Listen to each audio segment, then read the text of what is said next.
गुरुर्ब्रह्मा गुरुर्विष्णुः गुरुर्देवो महेश्वरः गुरुः साक्षात् परं ब्रह्म तस्मै श्री गुरवे नमः।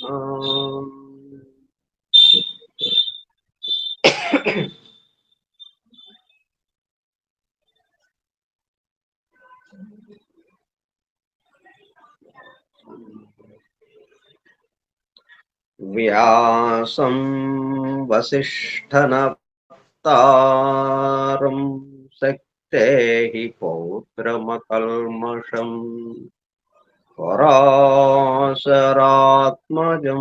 वन्दे सुकतातं तपोनिधिम् शुक्लाम्बरधरं विष्णुं शशिवर्णं चतुर्भुजं प्रसन्नवदनं ध्यायेत् सर्वविघ्नोपशान्तये। अगज आनन पद्मार्कं गजाननमहर्निशम् अनेकदं तं भक्तानाम् एकदन्तमुपास्महे। वक्रतुण्डमहाकाय कोटिसूर्यसमप्रभ निर्विघ्नं कुरु मे देव सर्वकार्येषु सर्वदा।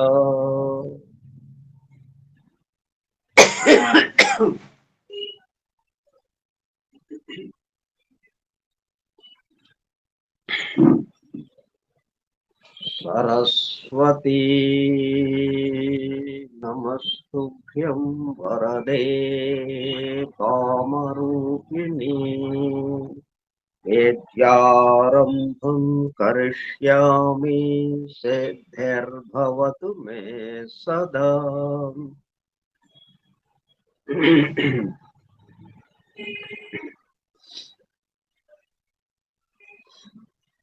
ॐ भूर्भुवः स्वः ॐ तत्सवितुर्वरेण्यं भर्गो देवस्य धीमहि धियो यो नः प्रचोदयात्।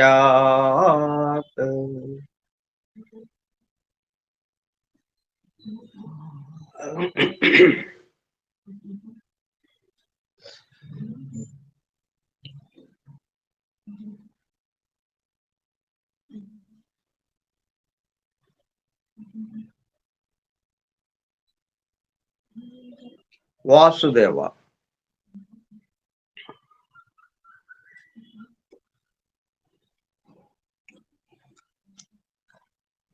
ఫోరం ఫర్ ట్రూత్ సీకర్స్, సత్యాన్వేషకుల బృందం. పరమ గురువులు హెలెనా పెట్రోనా బ్లవట్స్కీ ద్వారా సమస్త మానవాళి ఆధ్యాత్మిక అభివృద్ధి పరిపూర్ణతల కొరకు అందించిన పరమాద్భుత దివ్య గ్రంథము ద సీక్రెట్ డాక్ట్రిన్, రహస్య సత్య సూత్రము, వాల్యూమ్ 1, కాస్మోజెనసిస్, ప్రథమ సంపుటము, బ్రహ్మాండోత్పత్తి క్రమము. Part 1, Cosmic Evolution and 7 stanzas from the book of Dvijan. ప్రథమ భాగము ద్విజన్ గ్రంథములోని 7 స్టాంజాస్ లో వివరింపబడిన బ్రహ్మాండ పరిణామము.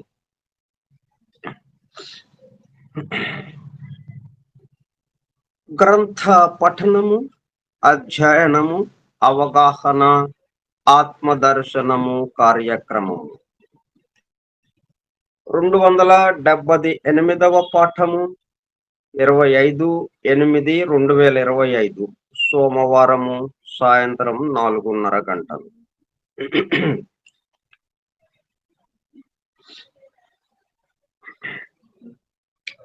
The secret doctrine Skype group లో సుదూర ప్రాంతాలలో ఎవరింట్లో వారు హాయిగా విశ్రాంతి తీసుకుంటూ ఏకకాలంలో ఒకేసారి ఏమి చేస్తున్నాము? వింటున్నాము.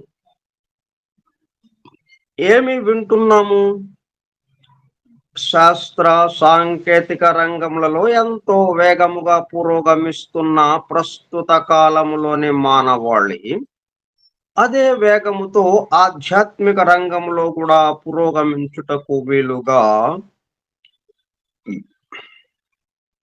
ప్రపంచంలోని అన్ని జాతుల మతముల పవిత్ర గ్రంథములలో పొడుపు కథల రూపంలో అర్థము అయి అవనట్లుగా ఉన్న సృష్టి రహస్యములను, సృష్టి అమరిక కూర్పును బహిర్గతం చేసి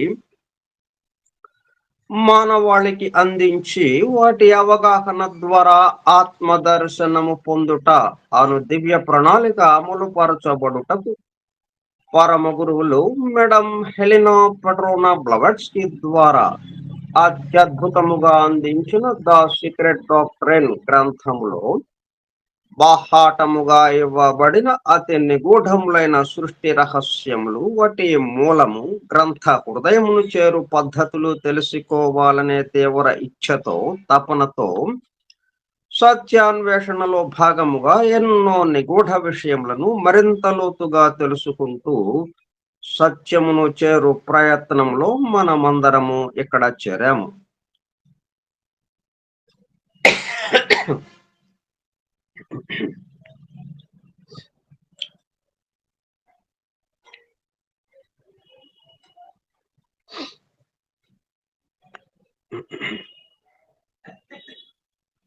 దానితో పాటు ఆధునిక విజ్ఞానము యొక్క దృష్టి పథము నుండి తప్పిపోయిన తత్వ దర్శన అన్వేషణలో అనగా సత్యాన్వేషణ కొరకు కూడా ఈ గ్రంథము దగ్గరకు వచ్చాము.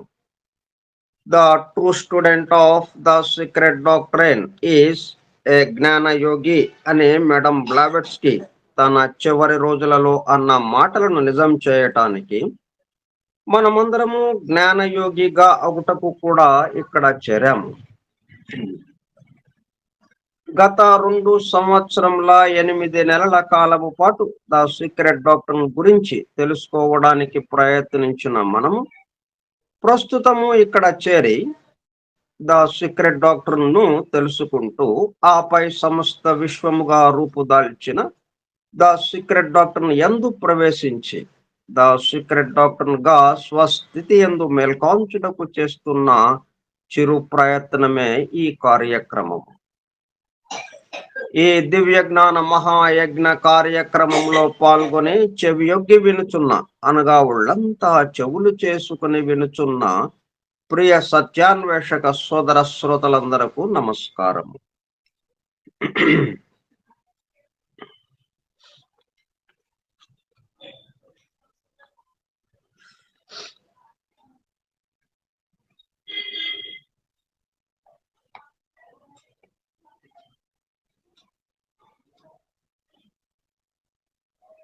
ఇప్పుడు మనం ఏకకాలంలో ఒకేసారి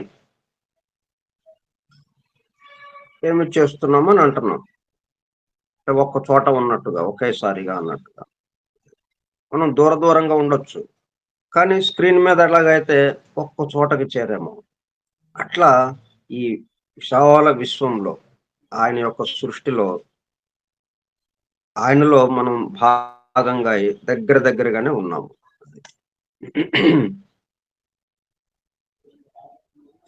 ఆ సృష్టిలో మనం ఎట్లాగైతే దగ్గరగా ఉన్నామో, ఇప్పుడు స్క్రీన్ మీద అలా దగ్గరగా ఉన్నాము అన్నది సంకేతముగా.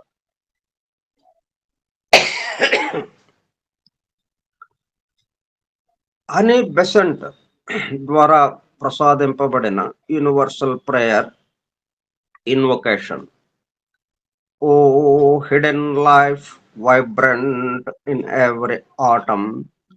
Oh, hidden light shining in every creature. Oh, hidden love embracing all in oneness. May each who feels himself as one with thee know he is also one with every other.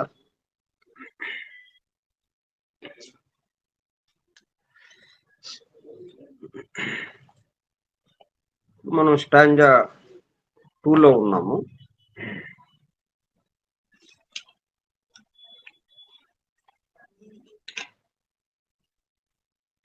దాంట్లో మొదటి శ్లోకానికి సంబంధించి 2 భాగాలుగా ఉన్న మొదటి భాగానికి సంబంధించిన విషయాలు తెలుసుకుంటున్నాం.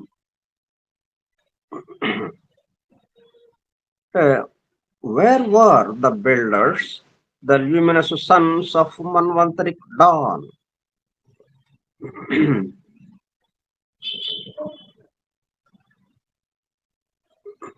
అంటే కటిక చీకటి,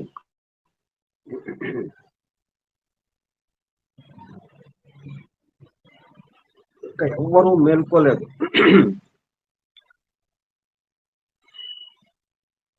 మనం కూడా పూర్తిగా మేల్కొన్నట్టుగా లేదు పరిస్థితి. అటువంటి స్థితిలో మనం ఆ ఉషోదయపు మన్వంతరపు ఉషోదయ వెలుగుల బిడ్డలైన సృష్టి పునర్నిర్మాణ వ్యూహకర్తలు ఉన్నారా? ఉంటే ఎక్కడ ఉన్నారు అన్న దాంట్లో మనం ఈ ప్లానెటరీ సిస్టమ్ కి సంబంధించి ఆ విషయాలు మనం తెలుసుకోవడానికి ప్రయత్నిస్తున్నాం.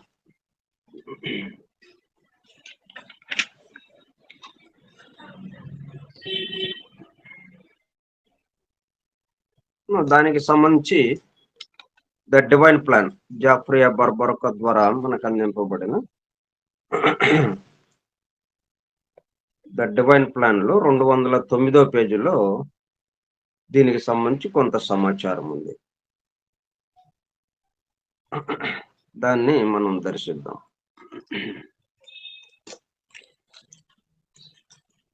నువ్వు సినిమా చూడటమే, ఎందుకంటే బ్లవర్స్ కి ఆమె దైవం ఉన్నాడా అంటే ఎవరు ఉన్నాడు అని చెప్తున్నారు అందరూ. అడిగినప్పుడు ఎవరిని అడిగినా ఉన్నారు. చూసావా అంటే చూడలేదనే చెప్తున్నారు ఎవరిని అడిగినా. ఒక్కడు మాత్రం చెప్పాడు సమాధానం. బొంబాయి నగర వీధుల్లో తిరుగుతూ ఫుట్పాత్ మీద ఒక బైరాగి, ఒక అతను కూర్చుండే ఒక ఫకీర్ లాగా అతన్ని అడిగింది, ఉన్నాడా? ఉన్నాడు. చూసావా? చూశాను అన్నాడు. ఆశ్చర్యపోయింది అనమాట. నాకు చూపించగలవా? ఓఎస్ చూపిస్తాను. మరి ఎప్పుడు రమ్మంటావు, ఎప్పుడు చూపిస్తావు అని అడిగింది. ఇప్పుడే. దానికి మళ్ళీ ఇంకొక టైమా? ఇంకా ఏం లేదు, ఇప్పుడే చూపిస్తాను అన్నాడు అతను. ఆశ్చర్యపోయింది అనమాట. కూర్చో అని తన బొటన వేలిని తీసుకున్న అతను తన బొటన వేలితో ఈమె నుదుటి మీద చేయి పెట్టాడు. ఆజ్ఞా చక్రం స్థానంలో పెట్టేటప్పటికల్లా మొత్తం దర్శనంగా కనిపించింది ఈ సృష్టి సమస్తము అంతా కూడా.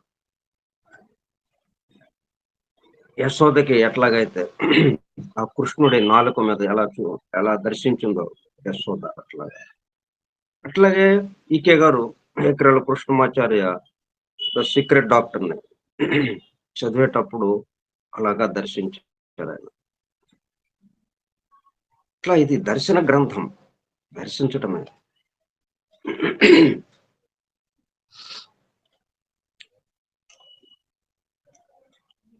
For the outer form or mansion of life,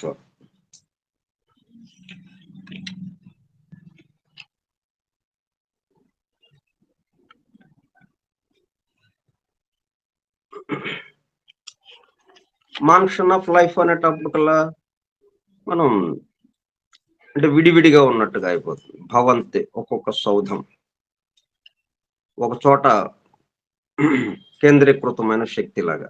mansion of life, outer form అంటే బాహ్య రూపానికి వచ్చేసింది. అంటే వెలుపల అనేటప్పటికల్లా లోపల అనేది ఆటోమేటిక్ గా వచ్చేస్తుంది. అంతకుముందు వెలుపల లేదు, లోపల లేదు. For the outer form or mansion of life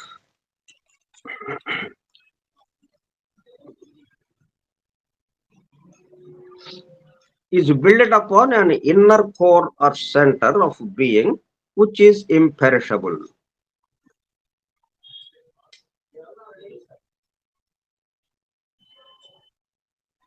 అది ఎక్కడ నిర్మాణం చేయబడింది? ఆ భవంతి inner core or centre of being.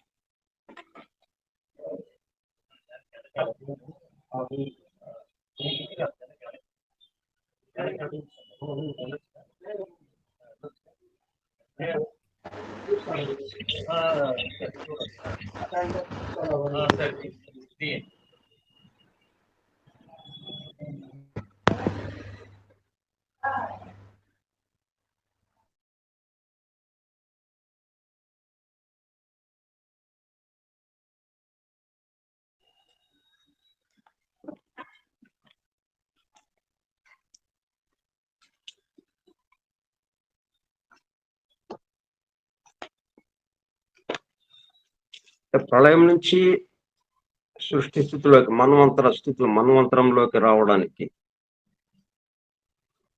ముందు జరుగుతున్న విశేషాన్ని ఇక్కడ మనకి వివరిస్తున్నారు. ఈ builded upon an inner core or centre of being. మనకి అవుటర్ కోర్ట్ అనే మనకి అని బెసెంట్ రాసినటువంటి గ్రంథం ఉంది. దానికి అనువాదంగా పిఎల్ఎన్ ప్రసాద్ గారు కూడా గ్రంథం రాశారు ఈ మధ్యన. అవుటర్ కోర్ట్ అనేటప్పటికల్లా బాహ్య రూపం. అది బాహ్య రూపము ఎక్కడి నుంచి వచ్చింది? Builded upon an inner core or centre of being.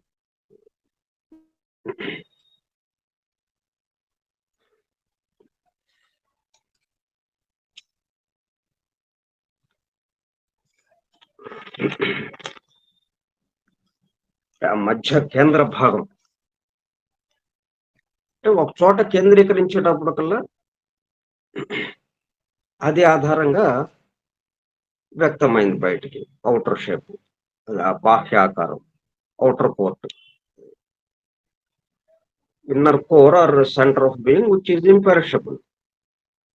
అది మాత్రం నాశనము కానిది, imperishable. This inner core technically termed Jivatman or again Pratyagatman is described as a nucleole in a commentary, while the outer form in this rendition is given the name of nucleus.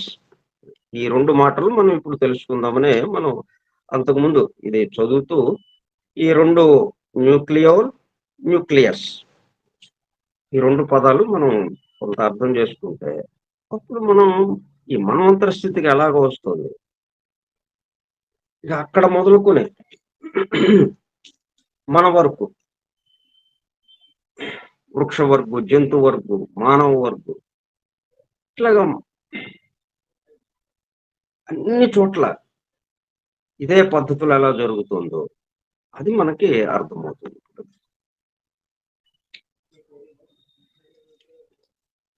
While the outer form in this rendition is given, rendition అంటే ఈ కూర్పు, సంకలనం, నిర్మాణం, కూర్చటం. In this rendition, the outer form in this rendition. outer form అంటే ఏంటి? ఇదంతా కూర్పు చేయబడింది. Is given the name of nucleus, nucleole. While the outer form in this rendition is given the name. As per the Sanskrit terms in the commentary, although Jivatman is often translated individual soul, మనకేంటంటే ఈ ప్రళయాలకి సంబంధించి ప్రాకృతిక ప్రళయము అనేటప్పటికల్లా బ్రహ్మ 100 సంవత్సరాలు పూర్తయిన తర్వాత వచ్చే ప్రళయం, మరలా అంతే కాల పరిమాణం ప్రళయ స్థితిలో ఉండడం, మరలా బ్రహ్మ సృష్టి, మన్వంతర సృష్టి ప్రారంభం అవడం, ప్రళయ స్థితి నుంచి సృష్టి స్థితిలోకి రావడం, అది ప్రాకృతిక ప్రళయం. అట్లాగే రకరకాల ప్రళయాలు ఉన్నాయి మనకి. ఈ ప్లానటరీ ప్రళయ దగ్గరకు వచ్చేటప్పుడు, ప్లానటరీ సిస్టమ్ దగ్గరకు వచ్చేటప్పటికి ఈ గ్రహాలకి సంబంధించి వాటికి ఒక ప్రళయం ఉంది. అంటే 1000 ఆయన యొక్క పగలు, అంటే 1000 మహాయుగాలు ఆయన పగలు, అంతే కాల పరిమాణం రాత్రి. ఆయన యొక్క పగలు ఎంత కాల పరిమాణం ఉందో అంత కాల పరిమాణం పూర్తయిన తర్వాత ఏం జరుగుతుంది? ఈ ప్లానటరీ సిస్టమ్ కి సంబంధించి ప్రళయ స్థితిలోకి వెళ్ళిపోతుంది. అంటే నైమిత్తిక ప్రళయం అని అంటాం దీన్ని, నైమిత్తిక ప్రళయం. అట్లా ఇంకా చిన్న చిన్న ప్రళయాలు చాలా ఉంటాయి. మనం నిద్రపోవటం కూడా ఒక ప్రళయం, అన్నిటికన్నా చిన్నది. పగలు పని చేశాం, రాత్రి విశ్రాంతి, నిద్రపోయాం, మెలకువగా ఉన్నాం, అది సృష్టి స్థితి. నిద్రపోయాం, గాఢ సుషుప్తిలోకి వెళ్ళిపోయాం, అది ప్రళయ స్థితి. ఇది మన వరకు సంబంధించి చిన్న నమూనా అన్నట్టుగా. ఇక్కడైనా జరిగేది అదే, ప్లానటరీ ప్రళయలోగా జరిగేది అయినా అదే, గ్రహాలకి సంబంధించి గ్రహాల స్థాయిలో. బ్రహ్మ స్థాయిలో జరిగేదైనా అదే, కాకపోతే పరిమాణంలో తేడా ఉండొచ్చు, కాల పరిమాణంలో కానీ. వీటన్నిటికి సంబంధించి పద్ధతి మాత్రం ఒకే రకంగా జరుగుతూ ఉంటుంది.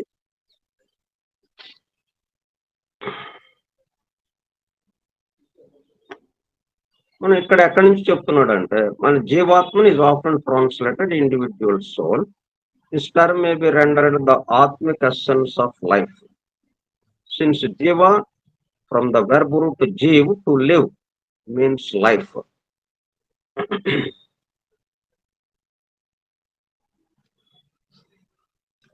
ఆత్మ యొక్క సారముగా ఉన్నటువంటి, ఈ వరుస ఎట్లాగ వస్తుంది? పరమాత్మ, ఆ పరమాత్మ నుంచి ఆత్మ, పరమాత్మ ఆత్మను ఉపాధిగా తీసుకుని ఆత్మగా దిగి రావటం. ఆత్మ అన్నామంటే ఏంటది?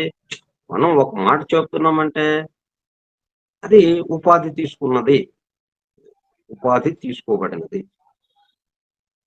ఒక గృహస్థులాగా మనం ఎట్లాగైతే గృహంలో ఉండేవాళ్ళం, ఎట్లాగైతే గృహస్థు అంటున్నాము, గృహాన్ని ఒక ఉపాధిగా తీసుకుని గృహంలో నివసిస్తున్నాము అన్నట్టుగా. ఆ ఆత్మ మరలా ఏమైంది? బుద్ధి లోకానికి దిగి బుద్ధి శరీరాన్ని ఉపాధిగా తీసుకుని అక్కడి నుంచి ఆ పరమాత్మ, ఆత్మ, బుద్ధి ఎక్కడికైనా కానీ పరమాత్మ ఉంటూనే ఉంటుంది బేస్‌గా. పరమాత్మ అక్కడెక్కడో ఉన్నాడు. ఆయన నుంచి ఆత్మ బయలుదేరి ఈ బుద్ధిలోకానికొచ్చి, బుద్ధిలోకంలో ఉన్నటువంటి శరీరంతో ఉపాధిలో చేరి, అక్కడి నుంచి ఈ మానసిక లోకంలోకి చేరి, మానసిక శరీరాన్ని ఉపాధిగా తీసుకుంది అనంటే ఎక్కడికైనా వెళ్ళండి. ఆ పరమాత్మ అది బేస్‌గా ఉంటూనే ఉంటుంది. పరమాత్మను వదిలేసి ఇదంతా జరుగుతుందిక్కడ అని చెప్పడానికి అవకాశం లేదు. ఎందుకంటే జరిగేదంతా ఆయనలోనే. ఆయనగానే జరుగుతుంది. అదొకటి మనం గుర్తుపెట్టుకుంటే, అప్పుడు ఈ వన్నెస్ అనేది మనకి తేలిగ్గా అర్థమైపోతుంది. మొత్తానికి సంబంధించి చోటు వచ్చింది. చోటంటే మనకి కొంత అర్థమవుతుంది. చోటు కూడా లేని స్థితిని మనం ఊహించలేం. ఆ చోటుగా వ్యక్తమయ్యాడు. ఆ చోటుగా వ్యక్తమైన తర్వాత మరలా చోటంతా కలిపి ఒకటిగా ఉంది. మళ్ళీ ఒక్క చోట కేంద్రీకృతమైనట్టుగా ఒక వెలుగు అలా వచ్చింది. ఒక చిన్న బుడగలాగా. అక్కడి నుంచి ఇంకా తక్కువ స్థాయికి, ఇంకా దిగువ ఈ సొలిడిఫై అవుతూ స్థూలాతి స్థూలమైన దానికి దిగి వస్తూ ఉండడం. Since jiva from the verb root jiv to live means life. Pratyekatman also translated individual soul literally has the significance of that which turns inward the Atman or self. Since pratyank means turned towards, turned inwards.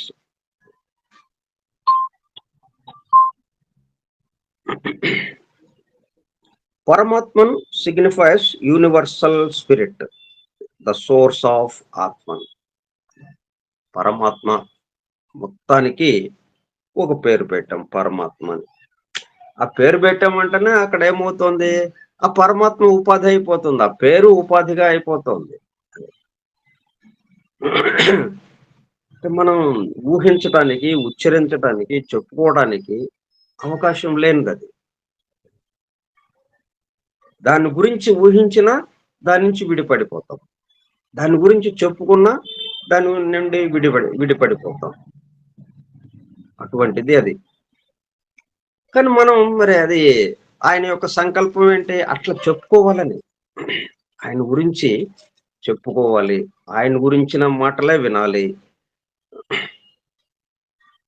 ఆయనకు సంబంధించిన కథలే వినాలి అన్నట్టుగా, ఆయనకి సంబంధించిన విషయమే మనం నిరంతరము ఒకళ్ళతో ఒకళ్ళం ముచ్చటించుకోవాలి. ఇది ఆయన యొక్క సంకల్పం. అందరం అదే చేస్తున్నాం. ఇప్పుడు ఎవరు ఏది మాట్లాడినా మనం దీనికి సంబంధించి ఏదో విషయాలు చెప్పుకుంటూ ఉన్నాం, ఆయన గురించే. మామూలుగా కలిసినప్పుడు ఏంటి ఎట్లా ఉన్నారు, బాగున్నారా అని ఇట్లా సాధారణ విషయాలు మాట్లాడుకుంటాం, ఆయన గురించే.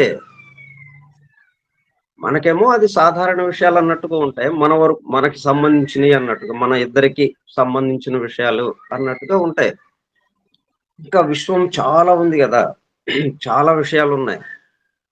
కానీ ఏ విషయమైనా ఆయనతో నిండి ఉంది కాబట్టి ఆయన గురించే ముచ్చటించుకున్న వాళ్ళం అవుతున్నాం. ఆయన కోరిక అలా నెరవేరుతూనే ఉంది. అయితే దాని పట్ల మనకి మేల్కోలేదు కాబట్టి ఈ మన విషయాలు అన్నట్టుగా మనం అనుకుంటూ ఉన్నాం.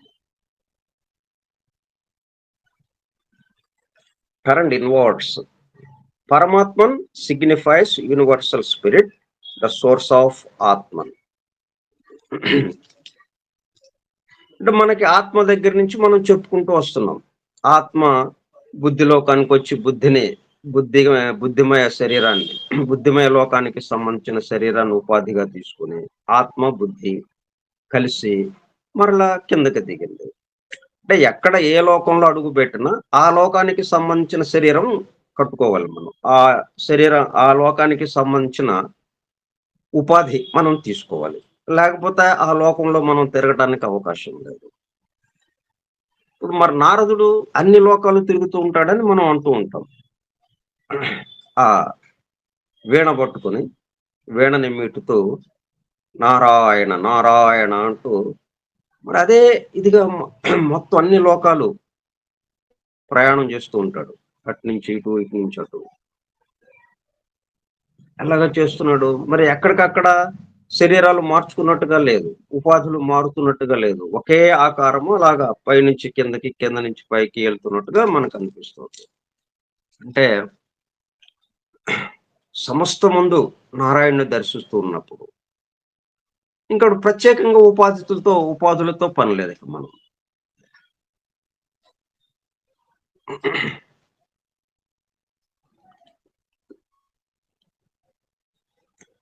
Universal spirit, the source of Atma. The term used for laws in the citation is lots of being.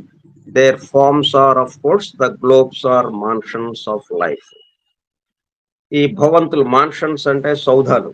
భవంతులు ఆ జీవము యొక్క ప్రాణశక్తి యొక్క మాన్షన్స్ అని ఏదైతే అంటున్నామో అవి గ్లోబ్స్ అని కూడా అంటాం మనం. గోళములు అంటే ప్రతి గ్రహానికి 7 గోళాలు. మన భూమికి సంబంధించి 7 గోళాలు ఉన్నాయి. అట్లా ఈ సృష్టి మొత్తానికి సంబంధించి 7 గోళాలుగా. అంటే ఈ పరిణామం అంతా ఈ 7 గోళాల మీదుగా జరుగుతూ ఉన్నది.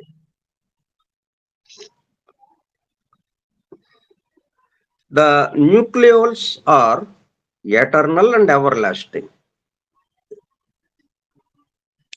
2 పేర్లు మనకి స్పష్టంగా ఒక న్యూక్లియోల్, న్యూక్లియస్. న్యూక్లియస్ అంటే ఏంటి? అంటే ఏదైతే మనం కేంద్రీకరింపబడిందో ఒక ప్రత్యేకత.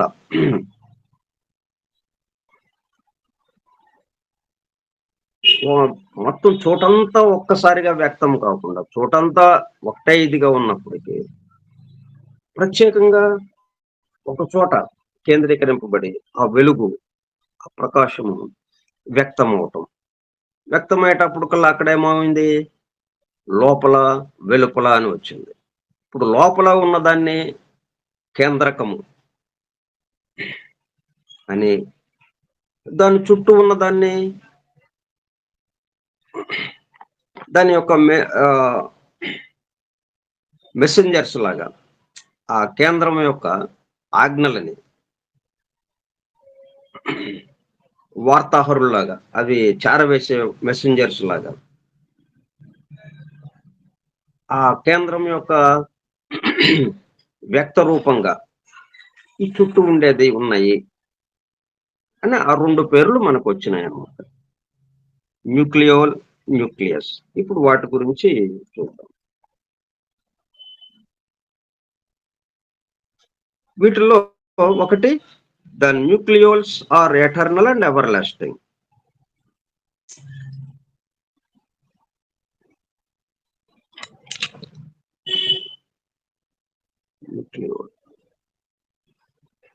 మనం ఒక కణాన్ని తీసుకుంటాం, ఒక జీవ కణాన్ని,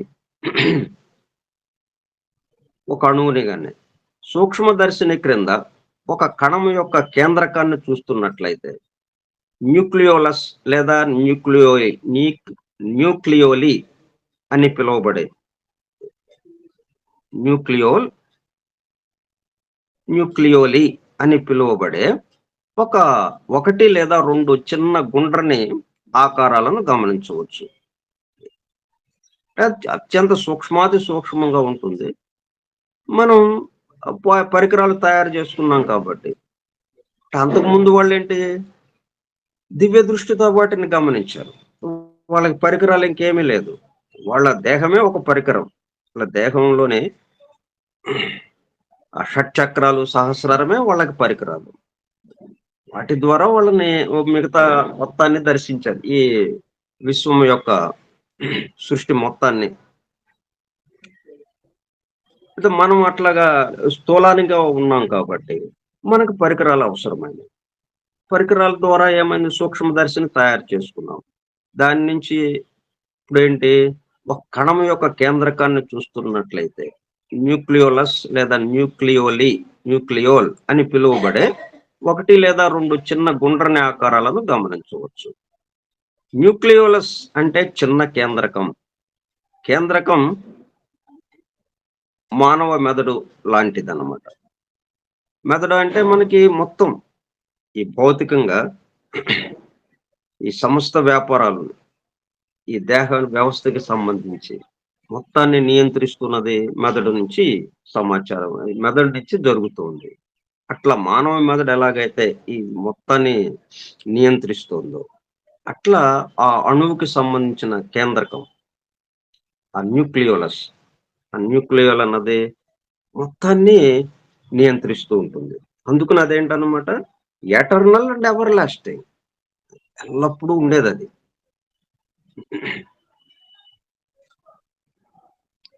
the nuclei periodical and ఫినెట్.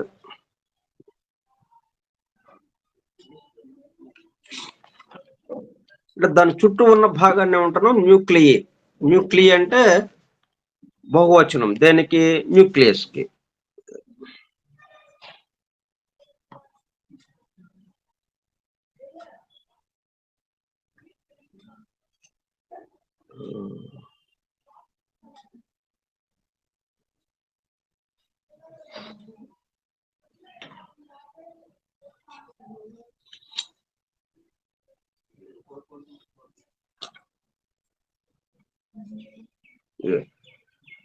Nuclei, NUCLEI, nuclei.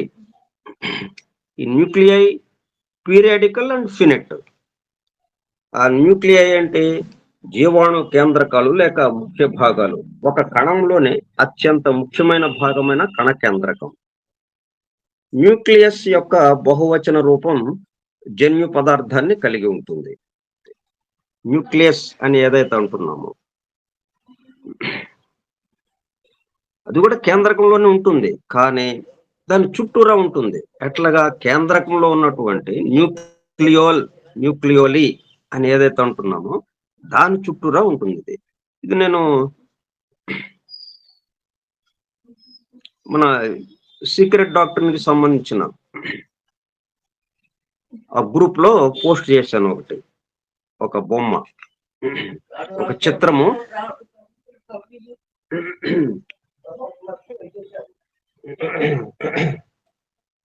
ఒక చిత్రాన్ని పోస్ట్ చేశాను. దాంట్లో మీకు ఇది క్లియర్ గా ఉంటుంది. న్యూక్లియోలి, న్యూక్లియస్, న్యూక్లియై, ఇవి అంటే 2 రకాలు ఉన్నాయి. ఒకటి పూర్తిగా కేంద్రంలో ఉండేది, న్యూక్లియోలి కేంద్రంలో ఉంటుంది. అది nucleoles are eternal and everlasting. కేంద్రం అనేది ఎటర్నల్, శాశ్వతంగా ఉండేది. అది ఎక్కడి నుంచైనా, అంటే చోటంతా దేంతో నిండి ఉందన్నమాట, కేంద్రకంతో నిండి ఉన్నది, న్యూక్లియోల్తో నిండి ఉన్నది. అందుకే centre is everywhere, circumference nowhere అని మనం చెప్తుంది. ఎక్కడి నుంచైనా మరి కేంద్రం ఒక చోట అని అంటే మనం అప్పుడు అక్కడికే వెళ్ళాలి, మనం ఆ కేంద్రం దగ్గరికే వెళ్ళాలి. ఇప్పుడు మనకి దేశ రాజధాని ఢిల్లీ అని అన్నారు అనుకోండి, మన రాజధాని అంటే ఢిల్లీకే వెళ్ళాలి, అది కేంద్రం. మన రాష్ట్రానికి ఇట్లాగా ఒక్కొక్క దానికి ఒక్కొక్క కేంద్రం ఉంటుంది, అట్లా మారిపోతూ ఉంటుంది. అది అంటే అది స్థిరంగా ఉంటుంది, అక్కడికే వెళ్ళాలి కదా మనం. అయితే ఇక్కడికి వచ్చేటప్పుడు కల్లా మనం మళ్ళీ అందులో అదేంటి, అది స్థిరంగా ఉంటుంది, మారకుండా ఉంటుంది అన్నట్టుగా. కొంతకాలం పాటు సరే, ఇవన్నీ మనం ఈ రోజు ఉంటే రేపు కనుమరుగయ్యాయి కాబట్టి మనం సృష్టి స్థితిలో ఉన్నటువంటి ఏదైనా కానీ మార్పులకి గురయ్యేది, చేంజ్. ఇదేంటి మనం ఇప్పుడు చెప్పుకునే ఈ సృష్టి స్థితికి కారణమైనటువంటిది. ప్రళయ స్థితిలోనూ ఉంటుంది, అది ప్రళయ స్థితిలో లాటెంట్ గా ఉన్నట్టుగా ఉంటుంది, సృష్టి స్థితిలో మేల్కాంచినట్టుగా ఉంటుంది. అది మేల్కాంచింది అనగానే అక్కడ కేంద్రీకృతం అవుతుంది. ఆ లైఫ్ జీవము కేంద్రీకృతమై అది ఇన్నర్గా ఉండి, ఇన్నర్ కోర్గా ఉండి, మధ్య భాగంగా ఉండి, దాని నుంచి వ్యక్త రూపంగా ఈ ఔటర్ ఫామ్ వస్తుంది. బాహ్య రూపం, బాహ్య ఆకారం వస్తుంది. అట్లా ఈ 2 విషయాలు మనకున్నాయి.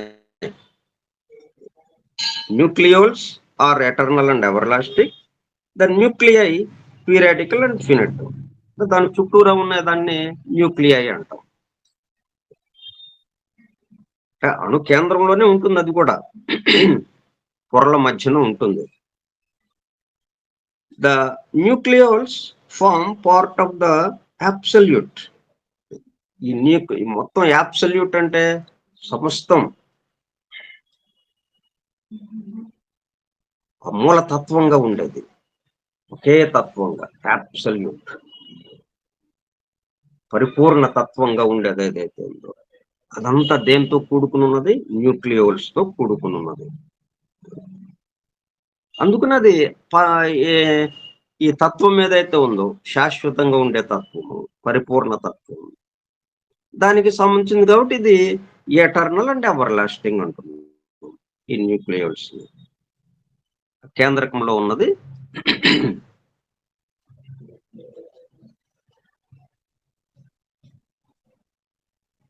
ఈ న్యూక్లియై అనేది ఏదైతే అనుకుంటున్నామో అది ఈ న్యూక్లియస్ కి, న్యూక్లియోల్స్ కి, న్యూక్లియై అంటే న్యూక్లియస్ అంటే కేంద్రకము.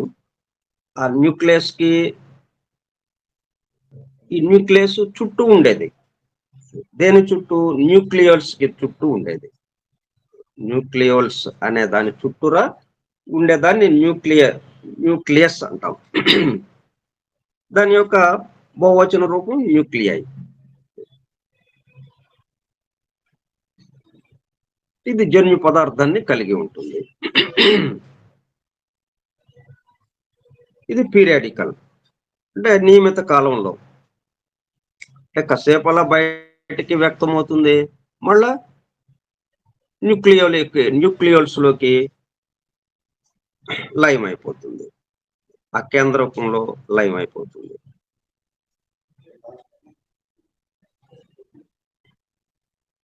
Periodical and finite. అంటే ఫైనైట్ అంటాం ఇక్కడ, దాని ముందు ఇన్ చేరిస్తే ఇన్ఫినిట్ అనే మళ్ళీ ఫినిట్ అంటాం. ఇన్ఫినిట్ ఇన్ లేకుండా ఇది ఒక్కటే చెప్పేటప్పుడు ఫైనైట్ అంటాం. ఫైనైట్ పలకటంలో కొంచెం తేడా. ఫైనైట్ అంటాం, ఇది ఆది అంతాలు గల, హద్దులు గల, లెక్కించడానికి వీలుగా ఉన్నటువంటి దాన్నేమో ఫైనైట్ అంటాం. ఆది అంతాలు లేనిది, హద్దులు లేనిది, పరిమితాలు లేనిది, అపరిమితము అన్నప్పుడు ఇన్ఫైనైట్, ఇన్ఫినిట్ అంటాం. Infinite. The nucleoles form part of the absolute. They are the embrasures of that. They are the embrasures. ఇది మనకు అర్థమైపోతే ఎట్లాగా మనకి సృష్టి బహిర్గతం అవుతుంది ప్రళయ స్థితి నుంచి ఆ ఉషోదయపు వెలుగుల బిడ్డలైన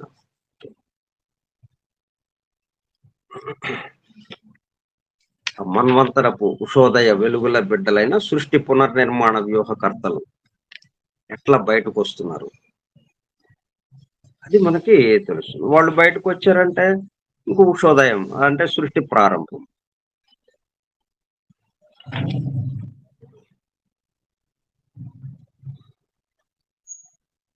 They are the embrasures of that black impenetrable fortress.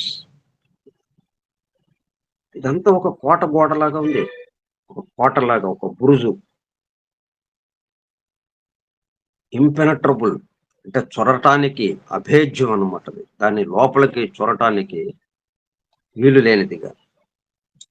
అందుకే సరే తర్వాత ఇప్పుడు ఈ సీక్రెట్ డాక్టర్‌లో దీని ప్రస్తావన వచ్చిన తర్వాత ఈ కేంద్రకము, ఈ న్యూక్లియోల్స్, న్యూక్లియై, న్యూక్లియస్ వీటికి సంబంధించిన అంటే అంతకుముందు 17వ శతాబ్దం నుంచే పరిశోధనలు జరుగుతున్నాయి. ఈ అణువు గురించి, అణుశక్తి గురించి, అణు నిర్మాణం గురించి, ఈ అణువు యొక్క కేంద్రకము, వాటికి సంబంధించిన విషయాల గురించి పరిశోధన జరుగుతోంది. అయితే నత్తనడకన నడుస్తుంది. చాలా స్లోగా, నెమ్మదిగా నడుస్తోంది. శతాబ్దాలు, శతాబ్దాలు అలాగా జరుగుతూ ఉన్నాయి. ఎప్పుడైతే ఈ సీక్రెట్ డాక్టర్‌లో వీటికి సంబంధించిన విషయాలు, ఈ సృష్టికి అనుగుణంగా చెప్పేటప్పటికల్లా, ప్రళయ స్థితి నుంచి సృష్టి స్థితికి వచ్చేటప్పుడు, ఇగో ఈ విధంగా ఉంటుంది అని వీటి గురించిన వివరం అందించేటప్పటికి, దీన్ని అందుకుని సైంటిస్టులు దీన్ని వాళ్ళ పరిశోధనలకి అన్వయించుకుంటూ చేసేటప్పటికి, వాళ్ళ పరిశోధనలకు అన్వయించుకునేటప్పటికల్లా వాళ్ళకి స్పష్టంగా అది దర్శనమిచ్చింది. ఇప్పుడిక ఈ అణు రహస్యాలకి సంబంధించి, అణు కేంద్రకం గురించి గాని, అణుశక్తి గురించి గాని పరిశోధన వేగవంతమైంది.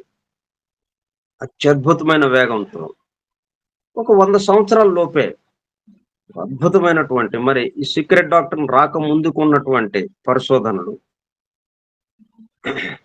అప్పటి పరిస్థితి, ఇది వచ్చిన తర్వాత ఈ 100 సంవత్సరాల్లో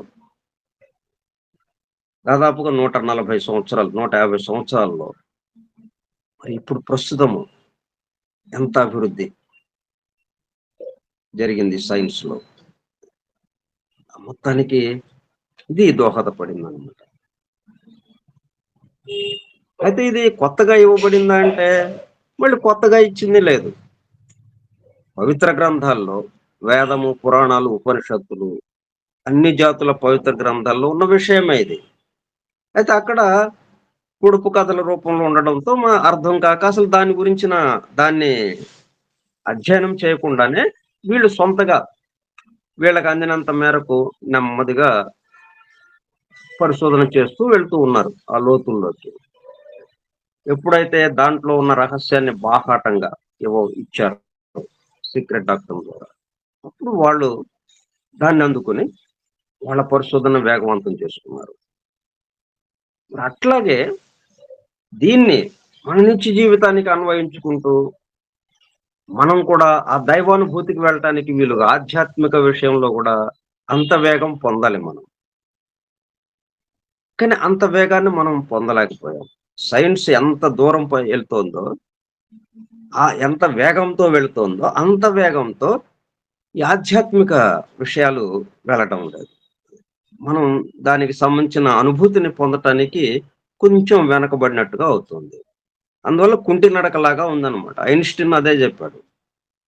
ప్రముఖ శాస్త్రవేత్త ఐన్‌స్టీన్. 2 కలిసి వెళ్ళాలి. అంతేగాని సైన్స్ తన దారిన తాను దీన్ని వదిలేసి వెళితే కుంటిదైపోతుంది. ఆధ్యాత్మికత తన దారిన ఈ సైన్స్‌ను వదిలేసి తన దారిన తాను వెళితే అది కుంటితైపోతుంది. సైన్స్, స్పిరిచ్యువల్ ఈ 2 కలిసికట్టుగా అట్లా వెళ్ళటం కోసమే ఈ ద సీక్రెట్ డాక్టర్ మనకు అందింపబడింది.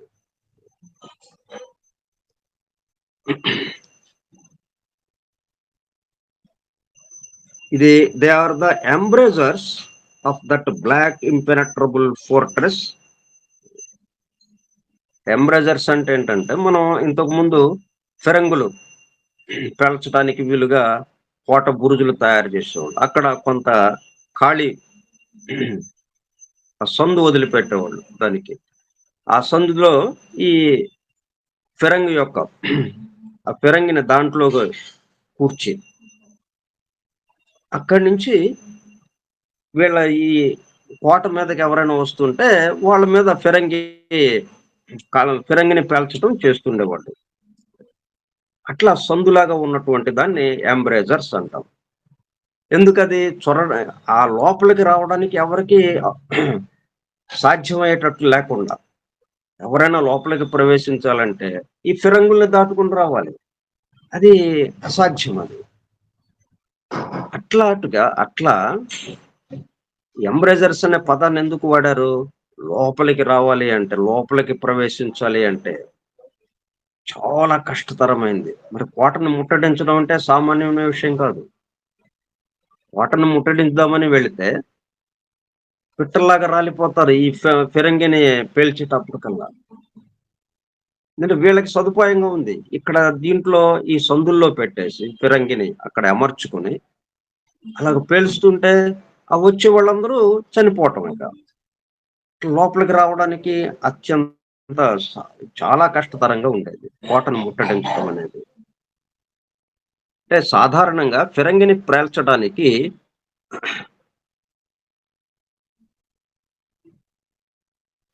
గోడ లేదా కోట యొక్క సందులు పెట్టేవాళ్ళు. దాని గోడకి సంబంధించి ఒక సందు ఏర్పాటు చేసేవాళ్ళు. ఆ సందులో పెట్టేవాళ్ళు ఇది. An opening in a wall or parapet. Embrasures అంటే ఎన్ ఓపెనింగ్. ఇంపెనట్రబుల్ ఫోర్ట్రెస్ అంటే చొరరాని అభేద్యమైనటువంటి దుర్గము, కోట. అంటే చొచ్చుటకు వీలు కానిది. ఇప్పుడేంటి ఈ అణు కేంద్రకాన్ని మనం ముట్టడించాలి అంటే చాలా దుర్భేద్యంగా ఉంటుందన్నమాట. అయితే దాన్ని ఛేదించారు మనోళ్ళు సైంటిస్టులు. ఛేదించి మరి అణుశక్తిని తీసుకొచ్చారు. ఆ అణువుని బద్దలు చేసి అణుశక్తిని బయటకు తీసుకొచ్చారు. అట్లాగే మనం దాన్ని ముట్టడించి, ఆ కేంద్రకాన్ని ముట్టడించి, ఆ కేంద్రముగా మారిపోవటం మనం. సైంటిస్టులేమో దాన్ని మంచుకో చెడుకో మొత్తానికి భౌతిక విషయాల వరకు పరిమితమవుతూ దాన్ని ఛేదించారు. ముట్టడించి దాన్ని విజయం పొందారు అక్కడ వాళ్ళు. ఆధ్యాత్మికంగా కూడా మనం విజయం పొందాలి. దాన్ని ముట్టడించి ఆ కేంద్రకంలో ఉన్నదాన్ని దాన్ని దర్శించి దాని దగ్గరకు వెళ్ళి దానిగా మారిపోవటం.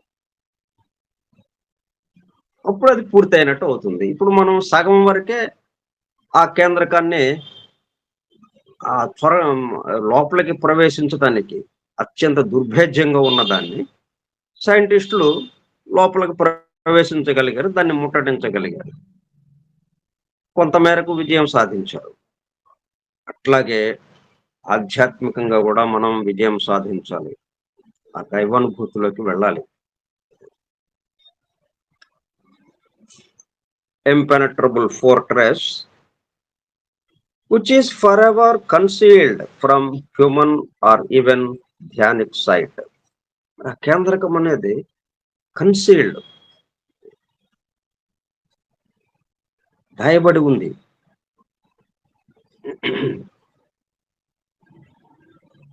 From human or even Dhyanic site.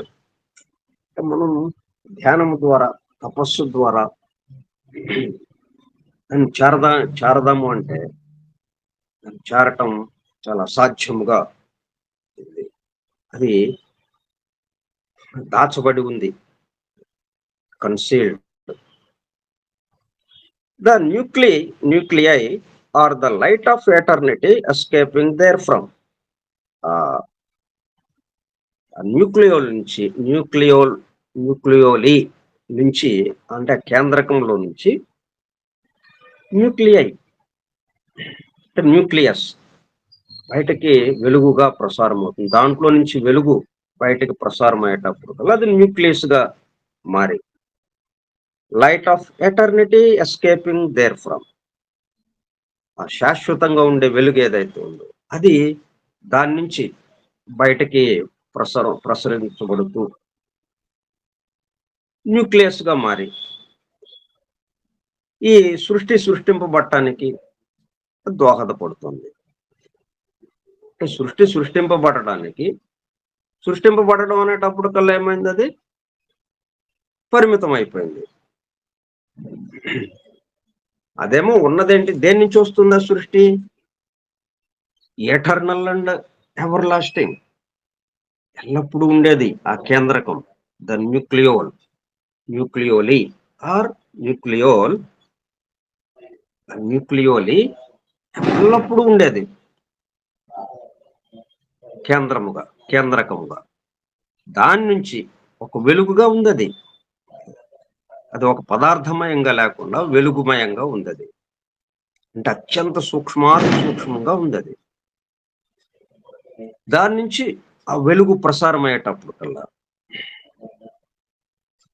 అది వ్యక్త రూపానికి వచ్చేటప్పటికి సృష్టింపబడడం అనే దాంట్లోకి వచ్చేస్తుంది.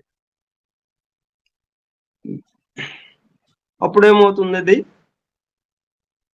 న్యూక్లియస్ గా మారుతుంది. అంటే న్యూక్లియస్ దాని చుట్టూ పొరలాగా ఏర్పడుతుంది. ఇప్పుడు అక్కడి నుంచి సృష్టి ఇలా బయటకి వ్యక్తం అవుతూ ఉంది. అట్లాగే ఒక అణువు ఎక్కడ తీసుకున్నా కానీ ఇదే జరుగుతుంది. అలాగే ఇటు వృక్ష వర్గు కానీ, జంతు వర్గు కానీ, మానవ వర్గు కానీ వీటిల్లోనూ అదే జరుగుతుంది.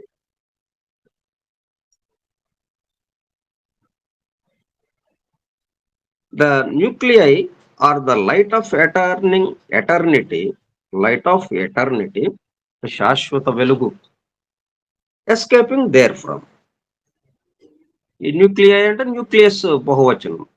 న్యూక్లియస్ ఎలాగా వస్తుంది? ఆ శాశ్వతత్వం నుంచే ఆది అంతాలు గల దాంట్లోకి వస్తుంది. అంటే ఆది అంతాలు వేరే చోట నుంచి వస్తుందండి. ఇవాళ ఉండి రేపు కనుమరుగయ్యేదంతా అది వేరే చోట నుంచి వస్తుంది. శాశ్వతంగా ఉన్నది ఒక చోట ఉంది అని లేదు. ఎటర్నల్ అండ్ ఎవర్ లాస్టింగ్ ఏదైతే ఉందో దాని నుండే ఈ కొంతకాలం ఉండి కొంతకాలం కనుమరుగయ్యేది ఏదైతే ఉందో, అంటే ఆది అంతాలు కలిగింది, హద్దులు కలిగినది వస్తుంది. హద్దులు లేని దేంట్లో నుంచి వస్తుంది? హద్దులు లేని దాంట్లో నుంచి, అపరిమితంలో నుంచి పరిమితం వస్తుంది. ఇక్కడ అంటే ఈ పరిమితంలో మరి అపరిమితం ఉందా లేదా? అపరిమితం ఉంది. అపరిమితం లేకపోతే ఈ పరిమితం నిలబడటానికి అవకాశం లేదు. అలా వస్తుంది, అలా వస్తుంది. ఒకదాని తర్వాత ఒకటి అలలు వస్తున్నాయి. అలా పైకి లేచి వస్తుంది, అలా పైకి లేస్తూ ఉంది సముద్రంలో. ఇప్పుడు సముద్రంతో అలా పైకి లేచింది కాబట్టి అలకి సముద్రానికి సంబంధం లేకుండా ఉంది. ఇదేంటనమాట, న్యూక్లియోలి అని ఏదైతే కేంద్రకం ఉందో, అంటే ఎటర్నల్ అండ్ ఎవర్ లాస్టింగ్, శాశ్వతముగా ఉండేది ఏదైతే ఉందో అది ఒకటి ఉంది. అంటే సముద్రం ఎల్లప్పుడూ ఉండేది. దాని నుంచి ఏమవుతుందో ఆ వెలుగు ప్రకాశముగా ఉన్నటువంటి ఆ వెలుగు light of eternity escaping therefrom, కొంత బయటికి ప్రసారం అవుతుంది, బయటికి ప్రొజెక్ట్ చేయబడుతుంది. అక్కడే ఉండిపోకుండా అలా బయటికి ప్రొజెక్ట్ చేయబడుతుంది. అట్లాగే ఆ సముద్రంలో నుంచి ఒక అల పైకి లేచింది. అలాగా ఎస్కేపింగ్ దేర్ ఫ్రమ్. ఇక్కడ ఎలాగైతే జరిగిందో, సముద్రంలో ఎలాగైతే జరిగిందో, సముద్రంలోనూ అదే జరుగుతుంది. అలా పైకి లేచింది. అయితే అలకి శాశ్వతత్వం ఉందా? మరి ఆది అంతాలు ఉన్నాయి. దానికి హద్దులు ఉన్నాయి. కొంతసేపు ఉండి కొంతసేపటికి కనుమరుగైపోతుంది. కానీ ఎక్కడి నుంచి వచ్చింది? ఎల్లప్పుడూ ఉండే స్థిరముగా నిశ్చలంగా ఉన్నటువంటి సముద్రం నుంచి వచ్చింది. అది సముద్రంతో కలిసే ఉంది. అది అట్లాగా ఈ సృష్టి అంతా ఎక్కడి నుంచి వచ్చింది? ఆ ఎటర్నల్ అండ్ ఎవర్ లాస్టింగ్ ఏదైతే ఉందో న్యూక్లియోల్ అనే కేంద్రకము అనేది ఏదైతే ఉందో, ఆ అణు కేంద్రకము దాని నుంచి బహిర్గతం అవుతుంది. సముద్రం నుంచి అలా బహిర్గతమైనట్టు. కానీ అలాకేమో లక్షణాలన్నీ మారిపోయినాయి. కొద్దిసేపు ఉండి కొద్దిసేపటి కనుమరుగైపోతుంది. పరిమితంగా ఉంది. అది ఇది అపరిమితం సముద్రం. కానీ సముద్రంతోనే కలిసి ఉంది అది. సముద్రం నుంచే పైకి ఎగసింది, మళ్ళీ సముద్రంలోకే అది లయమైపోతుంది. అట్లా ఈ కేంద్రకము చుట్టూ ఉన్నటువంటి పొర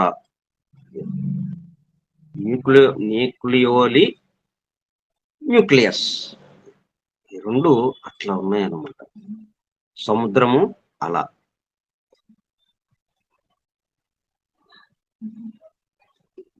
సో దీని గురించి ఇంకొన్ని వివరాలు చెప్పుకుందాం రేపు కూడా. ఇప్పుడు 1s కి ఇక మనకి దర్జాగా చెప్తాం 1s అంతే. 1 నుంచే వచ్చింది, 1లోకే వెళ్ళిపోతుంది అన్న దాంట్లోకి మనం అట్లా దర్శించడానికి మనకి వీలు. ఈ కొంచెం విషయం మనం తెలుసుకునేటప్పుడు. స్వస్తి ప్రజాభ్యః పరిపాలయంతాం న్యాయేణ మార్గేణ మహీం మహిషాః గోబ్రాహ్మణేభ్యః శుభమస్తు నిత్యం. లోకాః సమస్తాః సుఖినో భవంతు. లోకాః సమస్తాః సుఖినో భవంతు. లోకాః సమస్తాః సుఖినో భవంతు. ఓం శాంతి శాంతి శాంతి. వాసుదేవ.